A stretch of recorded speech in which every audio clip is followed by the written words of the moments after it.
ကျွန်တော်ဒီမှာပြောရမယ်ဆိုလို့ရှိရင်ကဒီ team တစ်ခုကိုအရင်ဖွဲ့ထားခြင်းနဲ့ဆိုတာထက်ကိုယ်စီမှာ client pipeline ဘယ်လောက်ရှိလဲဆိုတဲ့ဟာကိုအရင်ဆုံးကိုယ်အနေနဲ့ကြည့်သင့်တယ်လို့တော့ယူဆတယ်ဘယ်သူကကိုယ် client ဖြစ်လာပါလဲပေါ့ကိုကိုရောစိတ်ချလက်ချရုံရုံကြည်ကြည်ကိုအဲ့ဒီအလုံးစတာနဲ့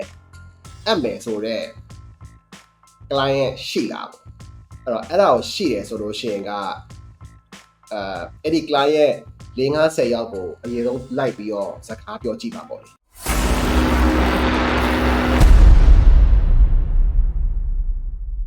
မက်ဖြိုးစန်ဒီဆိုထွန်းကမေးထားတာပါ Hello Galaxy ရဲ့တခုလောက်အကြံဉာဏ်လိုချင်တော့ပါ Social Enterprise တခုစားဖို့စူးစမ်းနေတဲ့အချိန်မှာကိုတိုင်းတော့ income မဝင်သေးတော့ team member ကိုလည်း salary ပေးစရာမရှိသေးပါဘူးဒါပေမဲ့ကိုနဲ့ passion တူတဲ့သူတွေနဲ့ team လေးတစ်ခုကိုအရင်ဖွဲ့ထားချင်ပါတယ် teamwork makes dream work ဆိုတဲ့အတိုင်းတယောက်ထဲတဲ့စားလို့ရှိရင် team တစ်ခုနဲ့အစားကလေးကသွားထားချင်ပါတယ်ဒီတော့ကို team တစ်ခုကိုလည်းပတ်စံမပေးနိုင်တဲ့အချိန်မှာ commitment တောင်းရမှာလည်းအားနာတာမျိုးတွေ deadline ပေးရမှာမပေးချင်တာတွေလည်းရှိပါတယ်အလုပ်ကအဲ့တော့လည်းအလုပ်ကမပြီးဘူးပေါ့လေအဲ့တော့အရင်တစ်ခေါက်ကလည်း try လုပ်ပါတယ်ဒါပေမဲ့ကိုတည်ထားတာတွေကို sharing လုပ်ပေးတာမျိုး empower လုပ်ပေးတာမျိုး budget ရှိလာတဲ့အခါအရင်ဆုံး team ကို support ပေးဖို့ team ကလူတွေကို skill မြင့်ပေးဖို့လိုအပ်တာတွေကူညီပေးဖို့ရည်ရွယ်ထားပါတယ်ဒါမှ project တစ်ခုအောင်မြင်မြင်လဲပတ်နိုင်မယ်လို့လည်းထင်ပါတယ်အဲ့လိုအခြေအနေမျိုးဘယ်လိုမျိုး manage လုပ်ရမလဲဆိုတာလေးအကြံပေးပါအောင်ဆိုပြီးတော့မေးထားတာပါ okay ဆိုတော့ဒီနေရာမှာကျွန်တော်မြင်တာကအချက်2ချက်3ချက်တော့ရှိရပါဘောလေဆိုတော့ပထမတစ်ချက်ကကိုတိုင်းကောဒီ business ထဲမှာကျွန်တော် 100% dedicated လုပ်နေပြီလားပေါ့နော်အဲ့တော့ဒီထဲမှာ 100% dedicated လုပ်နေပြီဆိုလို့ရှိရင်ကဘယ်နေရာမှာမဆိုကျွန်တော်တို့ client ကိုအရင်ရှာရတယ်ဆိုတော့ client ကိုအရင်ရှာတဲ့အချိန်မှာနှစ်ချက်ကိုကျွန်တော်မြင်တာပေါ့အဲ့ဒီ client ရှာတဲ့နေရာမှာကျွန်တော်နှစ်ခုခွဲလို့ရတယ်တစ်ဖက်ကကျတော့ကျွန်တော်ကဗာမြင်လဲဆိုတော့ operation team setup လုပ်တဲ့အပိုင်းကိုကျွန်တော်မြင်တယ်အခုဒီထဲမှာမိထားသလိုမျိုးပဲဒုတိယအပိုင်းကကျတော့ client ရှာတဲ့အပိုင်းပေါ့နော်အဲ့တော့ဘယ်လိုခေါ်မလဲ founder entrepreneur တွေအနေနဲ့ကတော့ကျွန်တော်တို့ကတော့အများကြီးပို့ပြီးတော့ပြင်ပန်းတာပေါ့ဟိုကိုက founder right အဲ့တော့အဲ့ဒီအချိန်မှာကျွန်တော်ကဘာလုပ်ရလဲဆိုတော့တခြားသောသူတွေထက်4-5 ဆလောက်ပို့ပြီးတော့လုပ်ရပါတယ်အဲ့တော့အဲ့ဒီအချိန်မှာအဲ့ဒီအချိန်မှာကျွန်တော်ဒီမှာပြောရမယ်ဆိုလို့ရှိရင်ကဒီ team တစ်ခုကိုအရင်ဖွဲ့ထားခြင်းနဲ့ဆိုတာထက်ကိုယ်စီမှာ client pipeline ဘယ်လောက်ရှိလဲဆိုတဲ့ဟာကိုအရင်ဆုံးကိုယ်အနေနဲ့ကြည့်သင့်တယ်လို့တော့ယူဆတယ်ဘယ်သူကကိုယ် client ဖြစ်လာပါလဲပေါ့ကိုကိုရောစိတ်ချလက်ချရုံရုံကြည်ကြည်ကိုအဲ့ဒီအလုံးစတာနဲ့အပ်မယ်ဆိုတော့ client ရှိလာပေါ့အဲ့ဒါကိုရှိတယ်ဆိုလို့ရှိရင်ကအဲ့ဒီ client 50-50ယောက်ကိုအရင်ဆုံးလိုက်ပြီးတော့စကားပြောကြည့်ပါပေါ့လေကျွန်တော်တို့ project တစ်ခုကိုဘယ်လောက်ဆိုတာဘယ်လောက်ကြီးဘယ်လောက်သေးဘယ်လောက်ပဲသေးဗျာတင်မလားဟို project က3သိန်းပဲရတယ် sure 5သိန်းပဲရတယ် sure 2သိန်းပဲရ1သိန်းပဲရခဲဘာလို့အဲ့ဒီရဲ့ portfolio ကအဲ့ဒီရဲ့ experience ကကျွန်တော်တို့ entrepreneur service entrepreneur တွေပေါ့လေအဲ့ဒီတော့ကိုအများကြီးကျွန်တော်တို့အရေးကြီးတယ်လို့တော့နေနေယူဆတယ်ဆိုတော့ကိုအလုံးစလုပ်တာနဲ့ကိုအပ်ပါမယ်ဆိုတော့ client ကိုအရင်လိုက်ရှာပါမနက်ခင်းမှာပေါ့လေ client တွေအလုံးလုပ်တဲ့အချိန်ပါပြီးရင်ညဘက်တွေမှာအဲ့ဒီအလုပ်ကိုအတူတူလိုက်လုပ်နိုင်မဲ့ team ကိုလိုက်ရှာပါကျွန်တော်တော့အဲ့လိုအချိန်2ချိန်ခွဲတယ်ကျွန်တော် level up စတဲ့အချိန်ပါ right ကျွန်တော် level up စတော့ကလည်းကျွန်တော်မှာတက်ပြီတကယ်ကိုတက်ပြီဟို level up စတော့ဆက်ပြီလားဆိုတော့အခုရှိတာဆိုရင်အခုလည်းမရှိဘူးအခုကလည်းဟို influencer မရသေးတဲ့အချိန်မှာဟိုရှိရပတ်စံတွေအကုန်ကျွန်တော်ပြန်ပြီးထည့်ရတာဆိုတော့အခုရှိလားမသိဘူးအခုလည်းမရှိဘူးအဲ့တော့ကျွန်တော်တို့အခုကမ္ဘောဒီးယားဘက်ကိုချက်ပေးနေရတဲ့ရှိရဆိုတော့ဒါတစ်ပိုင်းအဲ့တော့ကျွန်တော်တို့ team ရလာပြီဆိုလို့ရှိရင်အရေးကြီးတာကလေဟိုကျွန်တော်ကတော့ social enterprise ပဲပြော commercial brand တွေအနေနဲ့ပဲပြောပေါ့နော်ကျွန်တော်ကတော့လူတွေအနေနဲ့ကသူတို့တစ်ခုခုလိုချင်တော့အလုပ်လုပ်တာလို့ပဲကျွန်တော်ကတော့မြင်တယ်ဟိုဘယ်လောက်ကြီးပဲသိရမလားပြောရရင်philanthropist ဖြစ်နေပါစေအဲ့လိုရက်ရောနေပါစေပေါ့နော်အဲ့တော့ကျွန်တော်ကတော့မြင်တာကအဲ့လိုသူတို့ရဲ့လိုချင်တာကိုစကတည်းကပုံမှန်လင်းလင်းကျွန်တော်တို့တိုင်ပင်တင်တယ်လို့တော့ယူဆတယ်ဘာလိုချင်တာလဲပတ်စံလားအတွေ့အကြုံလား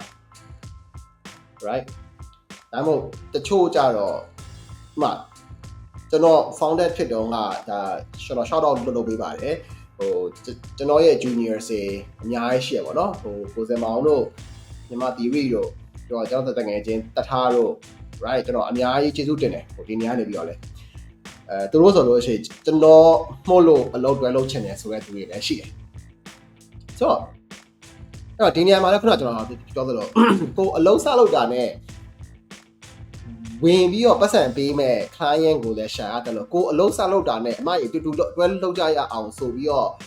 တွဲလုံးနိုင်တဲ့ partner တွေလည်းကျွန်တော်တို့ကရှာရတယ်နှစ်ဖက်လုံးရှာရတာပါလေဒါမှလို့ခေါ်မလဲ investor ရှာတာမဟုတ်သေးဘူး investor တော့ကျွန်တော်လည်းမရှာတတ်ဘူးပေါ့နော်ဆိုတော့အခုထိလည်းကိုယ်မှာလည်း investor မရှိရတော့အဲ့တော့အရင်ရှာစေချင်ပါတယ်အဲ့တော့ရှာပြီးဆိုလို့ရှိရင်တခုကျွန်တော်မေးချင်တာကဟုတ်ပြီလက်ရှိမှာပတ်စံမရှိလို့မပေးနိုင်ဘူးဆိုလို့ရှိရင်အစု share ပေးနိုင် equity ပေးနိုင်တာအဲ့တော့ equity ပေးနိုင်တယ်ဆိုလို့ရှိရင်အဲ့ဒီ equity နဲ့ညှိပါ right ဟိုဘယ်လိုခေါ်မလဲ business plan တခုအနေနဲ့ကတော့အနည်းဆုံး4 or 5 slide လောက်ကျွန်တော်တို့ပြင်ထားနိုင်တယ်ဆိုလို့ရှိရင်ကျွန်တော်တို့ရဲ့ဒီ company ကဘယ်လမ်းကြောင်းကိုရှောက်ပါလဲဘယ်ပေါ်ကိုရောက်ပါလဲဆိုတာမျိုးကတော့အဲ့ဒီ partners အဲ့ဒီ potential candidates တွေအဲ့ဒီ partner တွေအားလုံးကသိချင်ကြမှာလိမ့်မယ်အဲ့တော့သူတို့ခေါ်မဲ့အချိန်မှာလည်းဟုတ်ပြီဒီ company ကလက်ရှိဘယ်နှလမှာကျွန်တော်တို့ကဒါကိုတောက်ခံထားရမယ်အဲ့တော့ဘယ်နှလကြော်သွားပြီဆိုလို့ရှိရင်ကျွန်တော်တို့ဘယ်လိုအခြေအနေမျိုးကျွန်တော်ကရောက်လိမ့်မယ်အဲ့ဒါမရောက်ရင်ဆက်မလုပ်တော့ဘူးဆိုပြီးတော့ကိုယ့်အနေနဲ့ရော commitment ပေးနိုင်မလားပေါ့ကျွန်တော်တို့အဲ့ဒါမြင်အဲ့တော့ကျွန်တော်ပထမဆုံးမေးရမေးကောကိုယ့်အနေနဲ့ဒီတဲကို 100% committed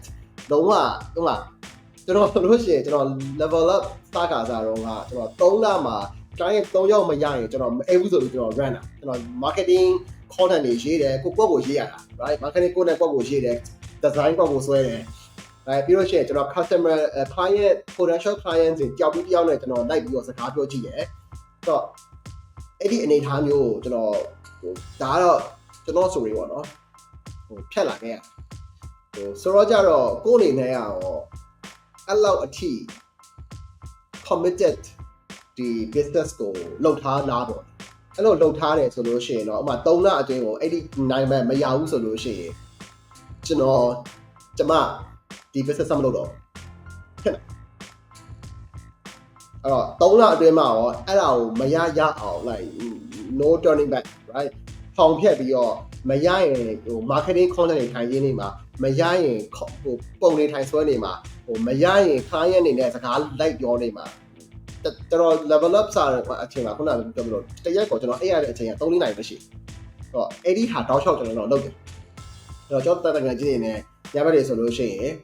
ကျွန်တော်ရဲ့ဆိုတာခုနကပြောလို့ကျွန်တော်ရဲ့ potential partner တွေပေါ့လေကျွန်တော်ဟို recruit လုပ်လို့ရမယ်အလုပ်တူတူတွဲလုပ်လို့ရမယ် partner တွေကိုကျွန်တော်ညဘက်တွေမှာသွားစကားပြောရတယ်ပြီးတော့မနေ့ကကြတော့အားရင်းနေတော့သွားစကားပြောရတယ်အဲ့တော့ပြီးတော့ရှိရင်ဂျားထဲမှာအားရဆိုလို့ရှိရင်ကျွန်တော်ခုနကပြောစာရေးတာတော့ပါအောင်ကျွန်တော်အခုတောက်လျှောက်လုပ်ပြီးတော့ကျွန်တော်ရဲ့ဒီ marketing ကိုကျွန်တော်ဆွဲခေါ်တာပေါ့ကျွန်တော် branding ကိုကျွန်တော်ဆွဲခေါ်တာအဲ့တော့အလောက်လုံးနိုင်တယ်ဆိုရင်တော့ yeah ဖြစ်နိုင်ပါ right အဲ့တော့ကိုယ့်ရဲ့စိတ်အားထက်သန်ဖို့ဘယ်လောက်ရှိလဲဆိုတာကကိုယ့်ရဲ့ partner တွေကိုယ့်ရဲ့ client တွေကမြင်လာပါမြင်ရပါလိမ့်မယ်ကျွန်တော်ကတော့အဲ့ဒါရှုံးတယ်မြင်ရတယ်စကားပြောကြည့်မြင်ရတယ် right ဒီအပေါ်မှာဘယ်လောက်ထိ committed ဖြစ်နေလဲဒီအပေါ်မှာဘယ်လောက်ထိတေချာစဉ်းစားထားလဲဒီ business တစ်ခုကို run ဖို့အတွက်ကို ဘယ်လောက်ထိတွေးထားလဲဆိုတာကစကားပြောကြည့်မြင်ရတယ်ကျွန်တော်တို့ number တွေကြည့်မြင်ရတယ်ဆိုတော့အဲ့ဒီဟာတော့ကျွန်တော်အနေနဲ့အရင်ဆုံးလုပ်ဖို့ပြောချင်တယ်ပေါ့နော်အဲ့ဒီဟာရတော့မှပဲလေကိုယ့်ရဲ့စောစောပြောတဲ့နှစ်ဖက်ကလည်းကိုယ့်ဘောဒီယုံကြည်နဲ့လုံပေးနိုင်မယ်လို့တော့ကျွန်တော်လည်းမြင်တယ်ပေါ့ဟုတ်ည